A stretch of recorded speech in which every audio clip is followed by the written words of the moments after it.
प्रिय विद्यार्थियों, नवांकुर डिजी लेसन में मैं सुनील भावसार आप सभी का हार्दिक स्वागत करता हूं। विद्यार्थियों, आज की डिजी लेसन में हम हिंदी क्षितिज कक्षा 10 के पाठ 2 राम लक्ष्मण परशुराम संवाद का अध्ययन करेंगे। इस पाठ के रचयिता श्री गोस्वामी तुलसीदास जी हैं। तुलसीदास जी का जन्म उत्तर प्रदेश के बांदा जिले के राजापुर गांव में सन 1532 में हुआ था। कुछ विद्वान उनका जन्म शोरों जिला एटा में मानते हैं। तुलसीदास जी का बचपन बहुत संघर्षपूर्ण था। जीवन के प्रारंभिक वर्षों में ही माता पिता से उनका बिछोह हो गया और ऐसा कहा जाता है कि गुरु कृपा से उन्हें राम भक्ति का मार्ग मिला। वे मानव मूल्यों के उपासक कवि थे। राम भक्ति परंपरा में तुलसी अतुलनीय हैं। रामचरितमानस कवि की अनन्य राम भक्ति और उनके सृजनात्मक कौशल का मनोरम उदाहरण है। यह पाठ राम लक्ष्मण परशुराम संवाद रामचरितमानस के बालकांड से लिया गया है। रामचरितमानस महाकाव्य है। सीता स्वयंवर में राम द्वारा शिव धनुष भंग के बाद मुनि परशुराम को जब यह समाचार मिला तो वे बहुत क्रोधित हुए और वहाँ आए। शिव धनुष को खंडित देखकर वे आपे से बाहर हो गए। राम के विनय और विश्वामित्र के समझाने पर तथा राम की शक्ति की परीक्षा लेकर उनका क्रोध शांत होता है। इसी बीच में राम लक्ष्मण और परशुराम के बीच में जो संवाद हुआ उस प्रसंग को यहाँ प्रस्तुत किया गया है। परशुराम के क्रोध भरे वाक्यों का उत्तर लक्ष्मण व्यंग वचनों से देते हैं।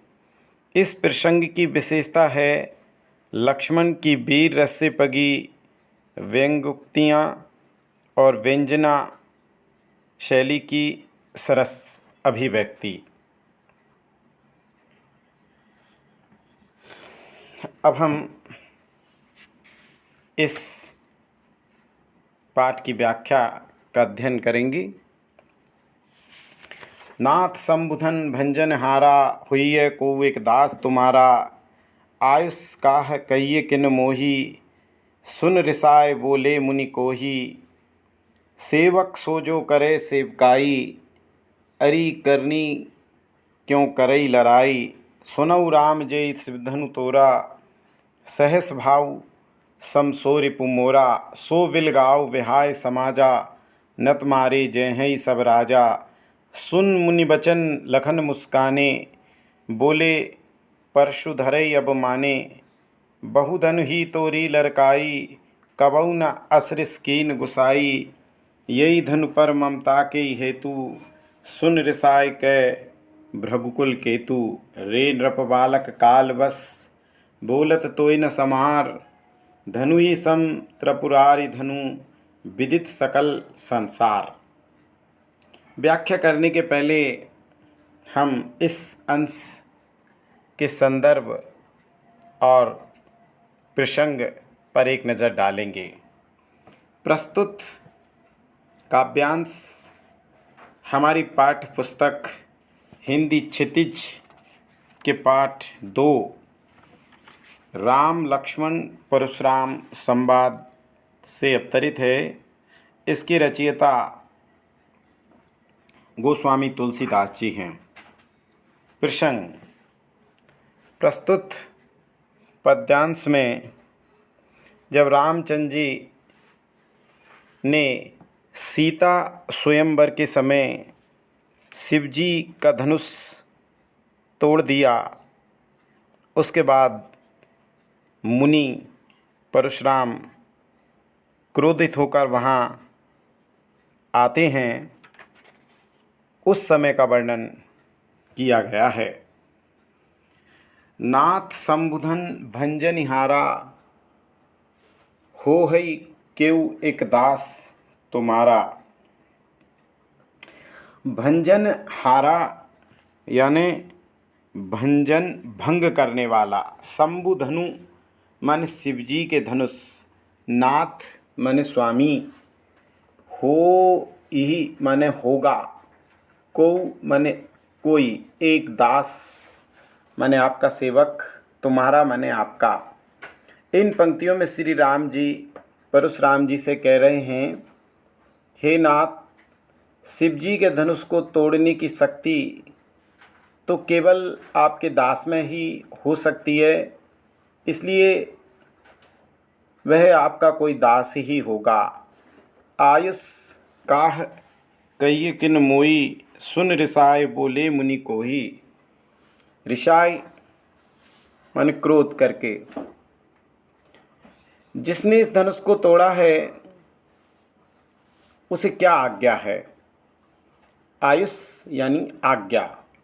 उसको क्या आज्ञा है, मुझे आदेश दें। सुन रिसाय वो ले मुनि को ही। रिसाय माने क्रोध करके। यह सुनकर परशुराम जी और क्रोधित हो जाते हैं और कहते हैं, सेवक सो जो करे सेवकाई।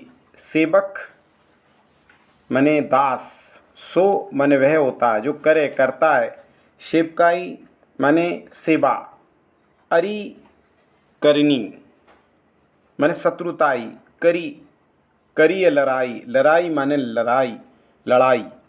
यह सुनकर परशुराम जी क्रोधित हो जाते हैं और कहते हैं कि सेवक वही हो सकता है जो सेवकों जैसा काम करे। इस धनुष को तोड़कर उसने शत्रुता का काम किया है। सुनो राम जय शिव धनु तोड़ा। सुनो राम, जिसने शिवजी के इस धनुष को तोड़ा है। सहस भाऊ सम सो रिपु मोरा। वह सहस्त्र वायु अर्जुन के समान मेरा शत्रु है। रिपु मोरा, रिपु यानी शत्रु है मेरा, इसलिए इस धनुष को तोड़कर उसने मुझसे शत्रुता का काम किया है। सो बिलगाऊ बेहाय समाजा। बिलगाऊ माने अलग। उसने इस धनुष को तोड़कर मुझे ललकारा है, इसलिए वो मेरे सामने आए। सो वह बिलगाऊ माने सभा को छोड़कर, विहाय माने छोड़कर, समाजा माने सभा को, नथ नहीं तो मारे जहीं मारे जाएंगे सब राजा। परशुराम जी कहते हैं कि जिसने शिवजी के धनुष को तोड़ा है वह इस स्वयंवर को छोड़कर अलग खड़ा हो जाए, नहीं तो इस दरबार में उपस्थित सारे राजाओं को अपने प्राणों से हाथ धोना पड़ता है। सुनि मुनि बचन लखन मुस्काने, बोले परशुधरई अब माने। परशुराम के क्रोध से भरे स्वर को सुनकर लक्ष्मण जी उनका मजाक उड़ाते हुए कहते हैं, हे मुनिवर, बहुधन ही तोरी लड़काई, कबऊ न अस रिस कीन गुसाई। हम बचपन में खेल खेल में ऐसे कई धनुषों को तोड़ चुके हैं, तब तो आप कभी क्रोधित नहीं हुए। यही धनु पर ममता के ही हेतु। ममता यानी प्रेम। परंतु यह धनुष आपको इतना प्रिय क्यों है। सुन रिसाय कह भृगुकुल केतु। जो इसके टूट जाने पर आप इतने क्रोधित हो उठे। जिसने यह धनुष तोड़ा है उससे युद्ध करने के लिए तैयार हो गए। रे नृप बालक काल बस, बोलत तोहि न समार। धनु ही सम त्रिपुरार धनु, विदित सकल संसार। परशुराम जी कहते हैं, रे नृप बालक। नृप बालक यानी राजकुमार। काल वश, तुम काल के वश हो रहे हो। लक्ष्मण जी से कहते हैं कि तुम काल के वश में हो रहे हो, हे राजा के बेटे, हे राजपूत, हे राजकुमार, तुम काल के वश में हो रहे हो, अर्थात तुम में अहंकार समाया हुआ है। बोलत तो ही न समार, इसलिए तुम ऐसी बातें कहते हो, मुंह संभाल कर नहीं बोलते। धनु ही सम त्रिपुरारी धनु, विदित सकल संसार।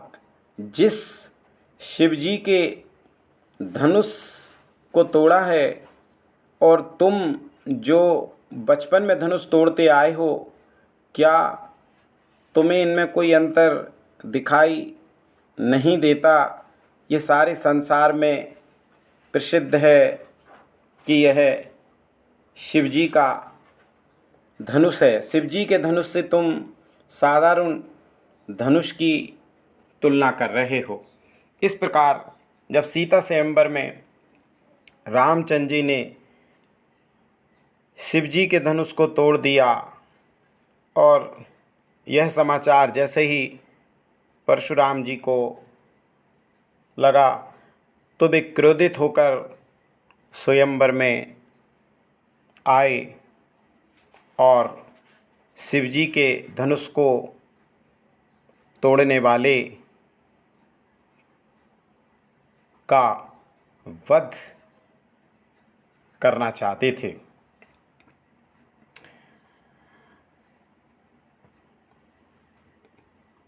व्याख्या क्रमांक 2। लखन कहा हस हमरे जाना, सुनऊ देव सब धनुष समाना।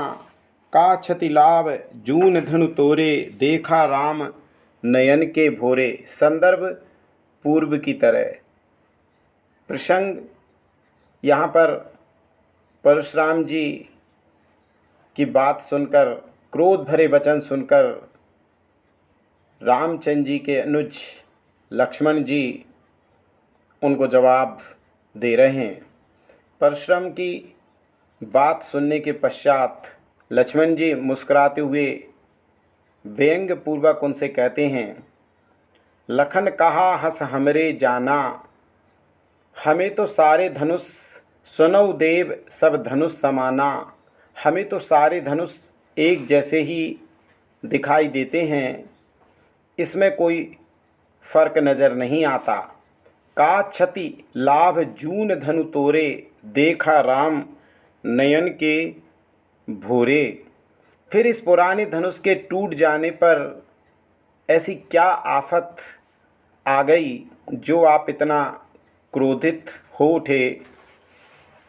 जब लक्ष्मण जी परशुराम जी से यह बात कह रहे थे तब रामचंद्र जी ने उन्हें तिरछी नज़रों से देखकर चुप रहने का इशारा किया।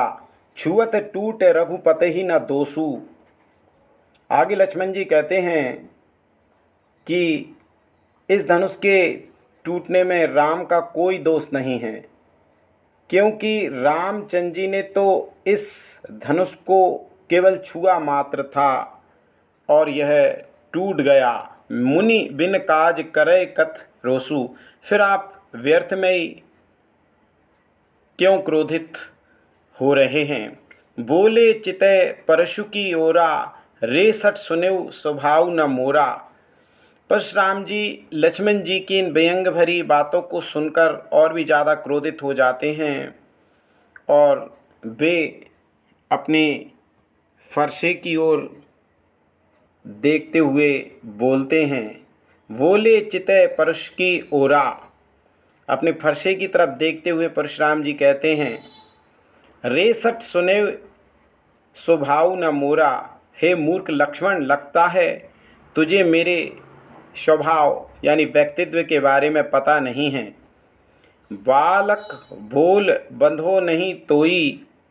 अभी तक बालक समझकर मैं तेरा वध नहीं कर रहा था। केवल मुनि जड़ जाने मोही, परंतु तू मुझे केवल एक साधारण मुनि समझता है। बाल ब्रह्मचारी अति कोही, मैं बचपन से ही ब्रह्मचारी हूँ। विश्व विदित क्षत्रिय कुलद्रोही, सारा संसार मेरे क्रोध को अच्छी तरह जानता है कि मैं क्षत्रियों का सबसे बड़ा शत्रु हूँ। विश्व विदित माने सारा संसार जानता, क्षत्रिय कुल माने क्षत्रियों के कुलों को, द्रोही माने शत्रु हूँ, क्षत्रियों का सबसे बड़ा शत्रु हूँ। भुजबल भूमि भूप बिनु कीनी, विपुल वार महि देवन दीनी। भुजबल माने भुजाओं की ताकत से, मैंने अपने बाजुओं के बल पर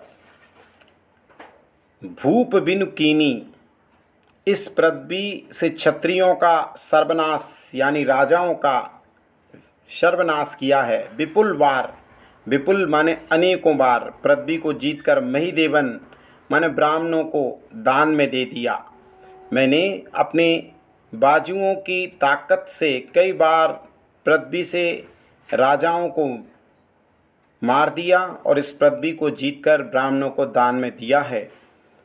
इसलिए हे राजकुमार लक्ष्मण, सहस बाहुभुज छेदन हारा, परशु बिलोक महीप कुमारा। सहस बाहु माने सहस्त्र बाहु अर्जुन, जिसकी 1000 भुजाएं थीं। छेदन हारा, संहार किया है।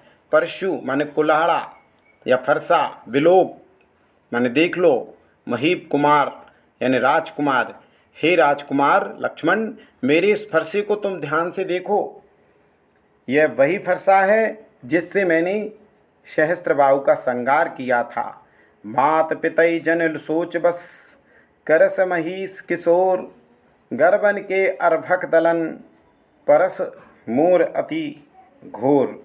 अर्भक माने बच्चा। हे राजकुमार बालक, परशुराम जी कहते हैं माता पिता को जन सोच बस माने चिंता में मत डालो, करस करते हो, महीस किशोर। हे राजकुमार तुम मुझसे बढ़कर अपने माता पिता को चिंता में मत डालो, अर्थात अपनी मृत्यु को न्योता मत दो। मेरे हाथ में वही फरसा है, गर्भन के अर्भक दलन, जिसकी गर्जना सुनकर गर्भ में पल रहे बच्चे का भी नाश हो जाता है। यानी मेरे हाथ में लिए हुए परशु माने फरसे की घोर गर्जना सुनकर माताओं के गर्भ में पल रहे बच्चे भी मृत्यु को प्राप्त हो जाते हैं। विशेष प्रस्तुत काव्यांश में रौद्र रस, चौपाई और अंत में दोहा छंद, अनुप्रास अलंकार, अवधि भाषा और लक्ष्मण जी के वचनों में व्यंग्यात्मक शैली। पद्य क्रमांक 3।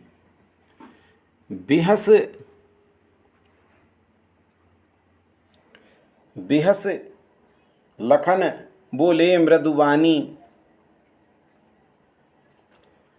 अहो मुनीस महाभटमानी, पुनि पुनि मोहि दिखाव कुठारू, चहत उड़ावन फूक पहारू। प्रस्तुत पद्यांश में परशुराम जी की डींगें सुनकर लक्ष्मण जी मुस्कुराते हुए उनसे संवाद कर रहे हैं। लक्ष्मण जी कहते हैं, बिहस लखन बोले मृदुवानी। बिहस माने हंसकर, लखन माने लक्ष्मण जी, बोले मृदु माने मधुर, वाणी वाणी माने वाणी, अहो मुनीस महाभटमानी।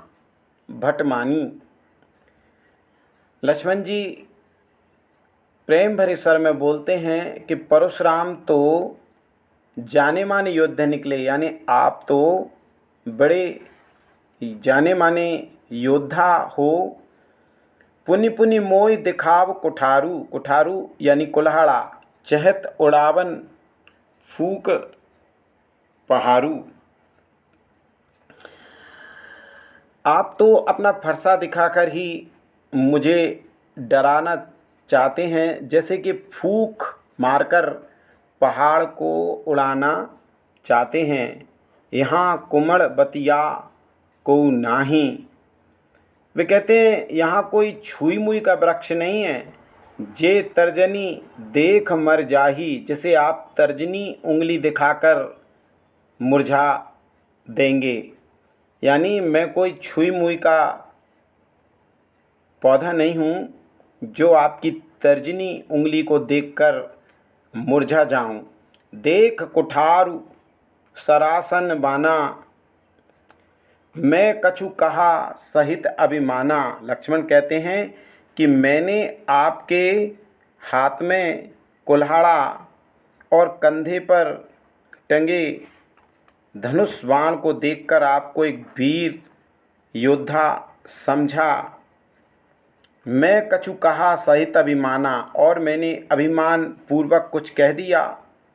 भृगु सुत समुझ जनेऊ बिलोकी, जो कछु कहाऊँ सहों ऋषि रोकी। आपको भृगु ऋषि का पुत्र मानकर एवं कांधे पर जनेऊ देखकर आपके द्वारा किए गए सारे अपमान को सहन कर लिया और क्रोध की अग्नि को जलने नहीं दिया। सुर महिसुर हरिजन और गाई, हमरे कुल इन पर न सुराई। सुर यानी देवता, महिसुर माने ब्राह्मण, हरिजन माने हरिभक्त, अरुगाई और गाय। लक्ष्मण जी कहते हैं कि वैसे भी हमारे कुल की यह परंपरा है कि हम देवता, ब्राह्मण, हरिभक्त और गाय के ऊपर अपनी वीरता नहीं आजमाते। हमरे कुल इन पर न सुराई, हमारे कुल की यह परंपरा है। बंधे पाप अब कीरति हारे, और मैं आपका वध करूं तो पाप मुझे ही लगेगा। मारत हूँ व परिय तुम्हारे, यदि मैं आपका वध कर दूं तो पाप मुझे लगेगा। आप अगर मेरा वध भी कर देते हैं तो मैं आपके चरणों में झुकना पड़ेगा, मुझे आपके चरणों में झुकना पड़ेगा। कोटि कुलिस सम वचन तुम्हारा, मारत व्यर्थ धरऊ धनवान कुठारा। फिर लक्ष्मण कहते हैं कि आपके वचन ही किसी वज्र की भांति कठोर हैं। कोटि माने करोड़ों, कुलिस माने कुल्हाड़ी के, सम माने समान, वचन माने बातें, तुम्हारा माने आपकी, आपके वचन ही जो हैं वो किसी वज्र की भांति कठोर हैं। व्यर्थ धरऊ धनवान कुठारा, फिर आप व्यर्थ में ही धनुष बाण और इस कुल्हाड़े को धारण किए हैं। जो बिलोक अनुचित कहूँ क्षमऊ महामुनि धीर, सुन सरोस भृगुवंश मणि बोले गिरा गंभीर। यह सुनकर विश्वामित्र जी ने परशुराम जी से कहा, जो बिलोक अनुचित कहूँ क्षमऊ महामुनि धीर। बिलोक माने देखकर, अनुचित माने अनुचित जो उचित नहीं है, कहूँ कहा, क्षमऊ माने क्षमा कर दो, महामुनि धीर। विश्वामित्र जी ने परशुराम जी से कहा, मुनिवर यदि इस बालक ने आपका अपमान किया है, आपसे कुछ अनाप शनाप कहा है, सुनि सरोस भृगवंश मणि बोले गिरा गंभीर। भृगवंश मणि यानी विश्वामित्र जी बोले, गिरा माने वाणी, गंभीर माने गंभीर स्वर में विश्वामित्र जी ने परशुराम जी से कहा कि मुनिवर यदि इस बालक ने आपका अपमान किया है, कुछ अनाप शनाप बोला है, तो कृपया करके इसे क्षमा कर दो। विशेष, रौद्र रस, प्रारंभ में चौपाई, अंतिम 2 लाइन दोहा। उपमा अलंकार, कोटि कुलिस सम वचन तुम्हारा। वचनों को यहाँ कुलाड़े के समान कठोर बताने से उपमा अलंकार। अनुप्रास अलंकार, अवधि भाषा का प्रयोग। कौशिक सुनहु मंद यहु बालक, कुटिल काल वश निज कुल घालक। भानुवंश राकेश कलंकु, निपट निरंकुश अबध असंकु।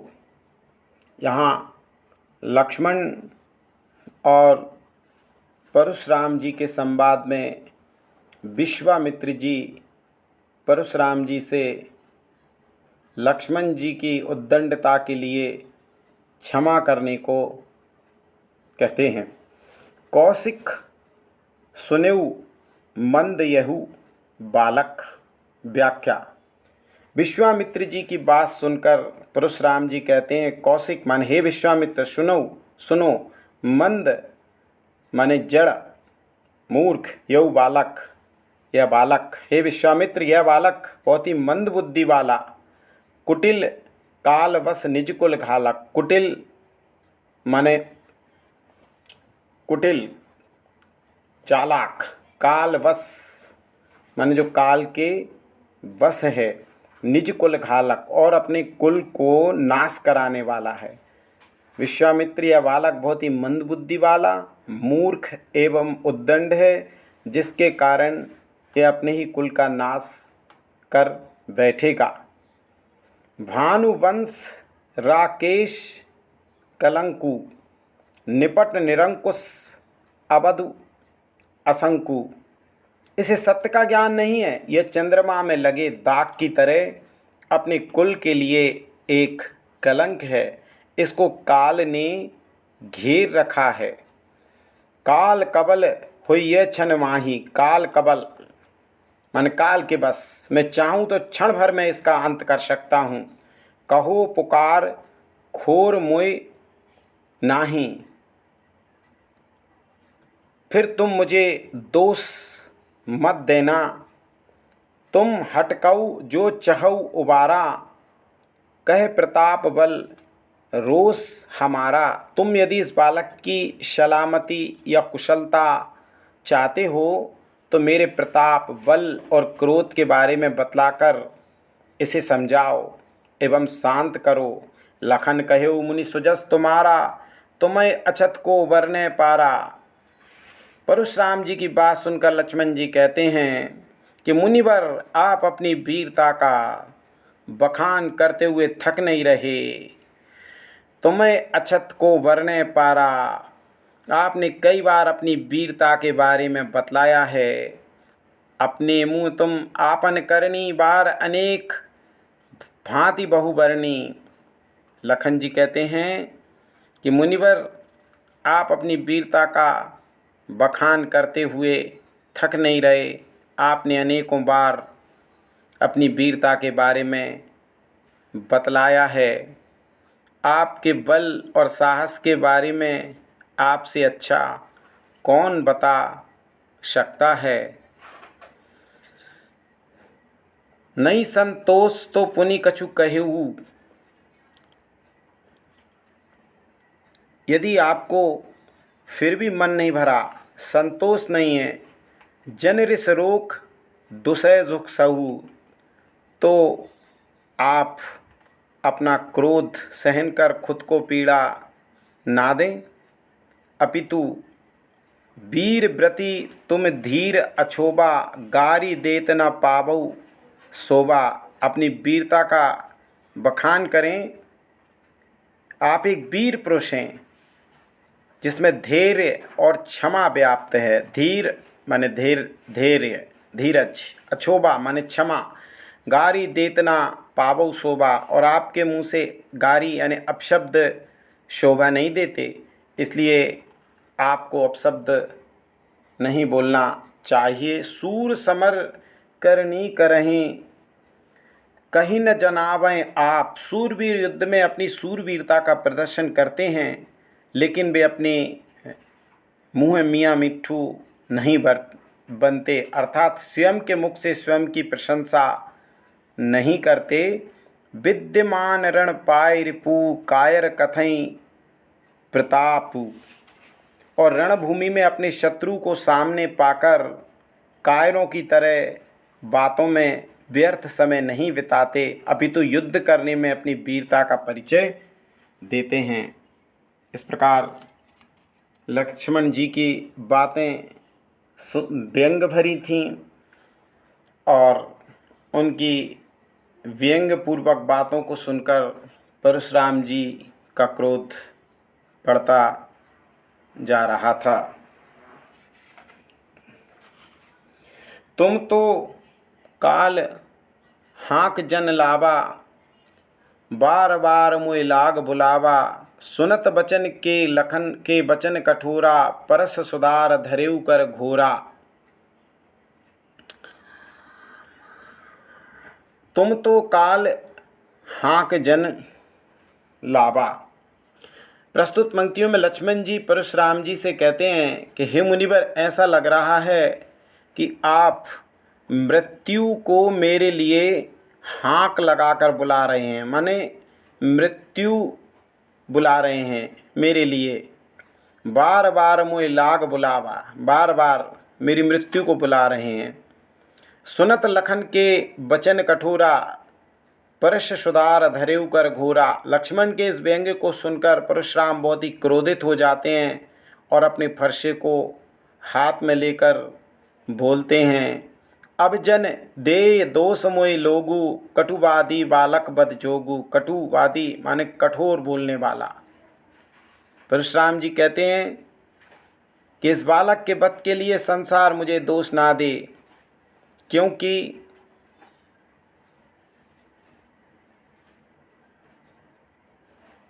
इसने खुद अपने कटु वचनों के सहारे अपनी मौत को बुलाया है। बाल बिलोक बहुत मैं बाँचा। बाल माने बालक, बिलोक माने देखकर, बहुत मैं बाँचा माने बचाया। अब येहू मरनहार भा साँचा। मैंने इस बालक समझकर कई बार क्षमा किया, परंतु अब यह मरने योग्य हो गया है। कौशिक कहा क्षमीय अपराधु, बाल दोष गुण गनई न साधु। विश्वामित्र जी परशुराम जी से कहते हैं, परशुराम जी आप तो साधु हैं और साधु कभी बालकों के अपराध पर ज़्यादा ध्यान नहीं देते। खर कुठार में अकरुण को ही, आगे अपराधी गुरु द्रोही।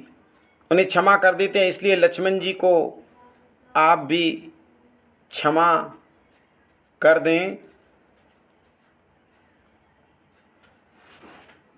खर कुठार में अकरुण को ही, आगे अपराधी गुरुद्रोही। उतर देत छोड़ो बिन मारे, केवल कौशिक शील तुम्हारे। यह सुनकर परशुराम जी विश्वामित्र से कहते हैं कि तुम जानते हो कि मैं कितना कठोर और निर्दयी हूँ।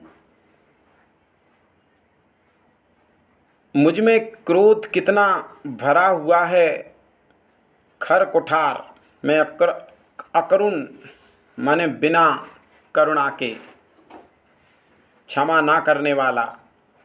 आगे अपराधी गुरुद्रोही, मुझ में कितना क्रोध भरा हुआ है और ये मेरे गुरु का अपमान किया जा रहा है और मेरे हाथ में फरसा होने के बावजूद मैंने इसका वध नहीं किया है।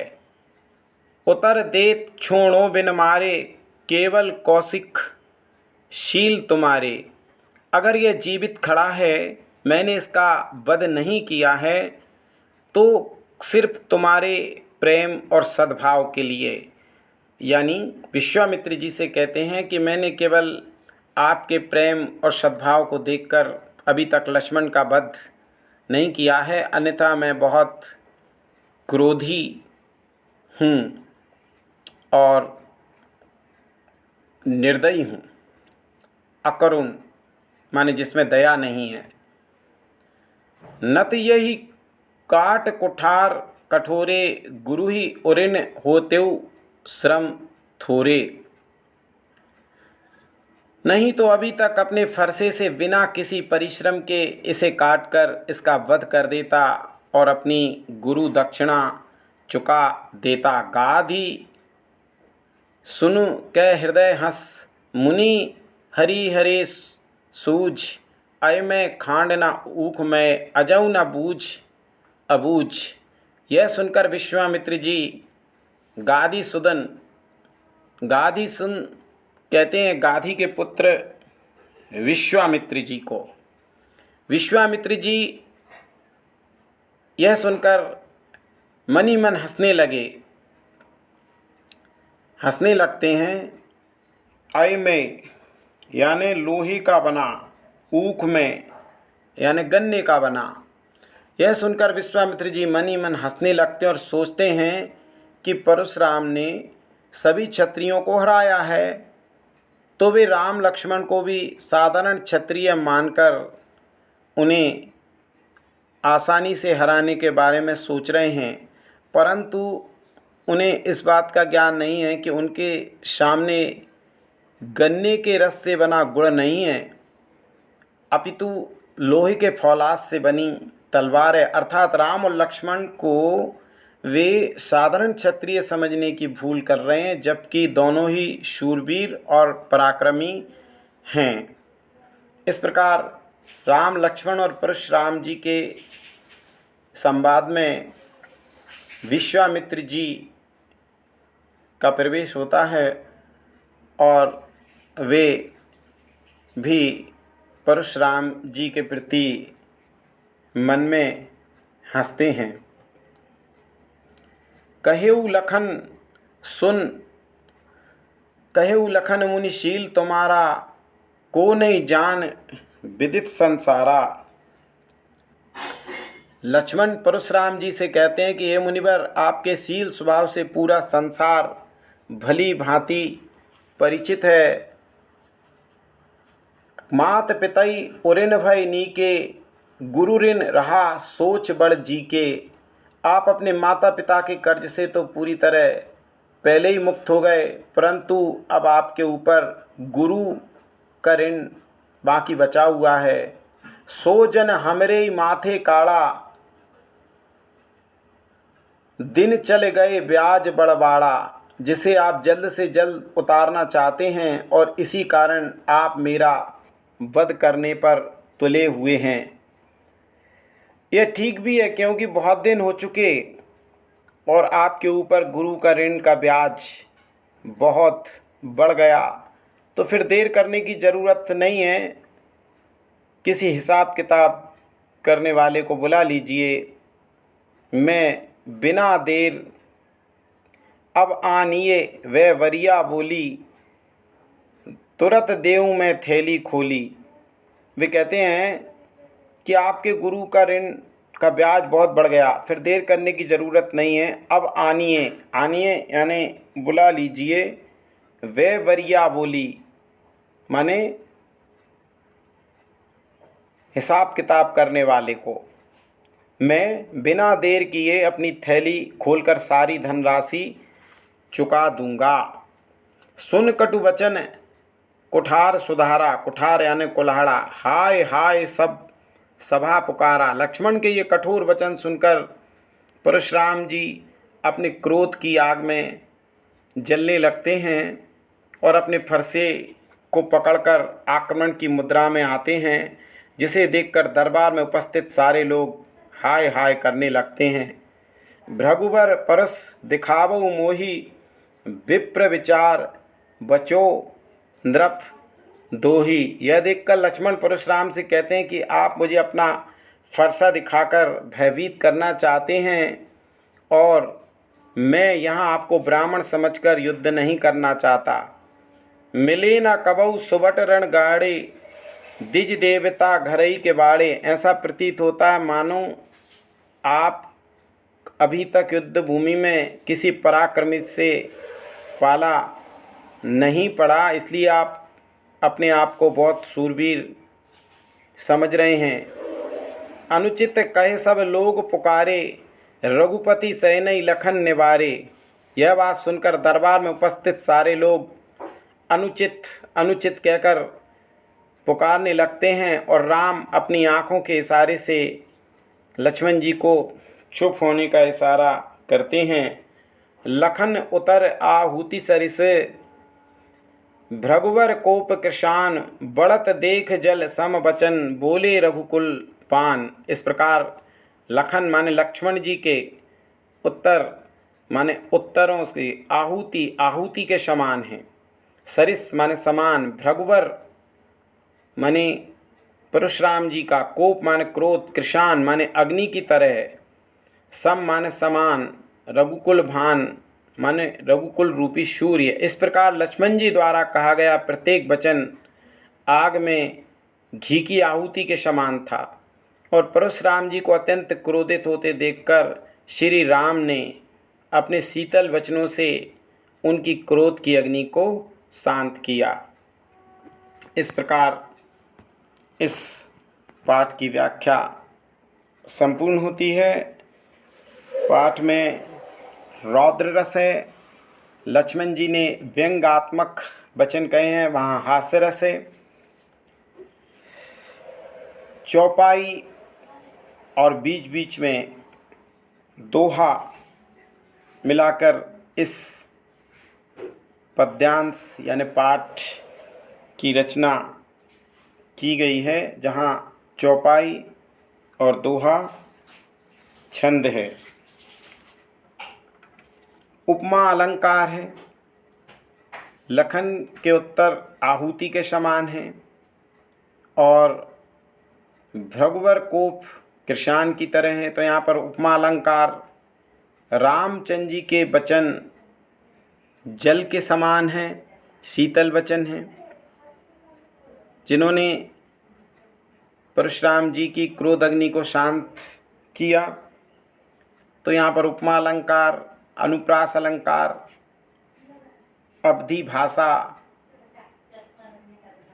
का प्रयोग किया गया है। आज के डिजी लेसन में बस इतना ही। मैं सुनील भावसार आपसे आज्ञा लेता हूँ। अगले डिजी लेसन में इसी पाठ के प्रश्नोत्तरों के साथ आपकी सेवा में पुनः उपस्थित होऊंगा। तब तक के लिए आप सभी का बहुत बहुत धन्यवाद।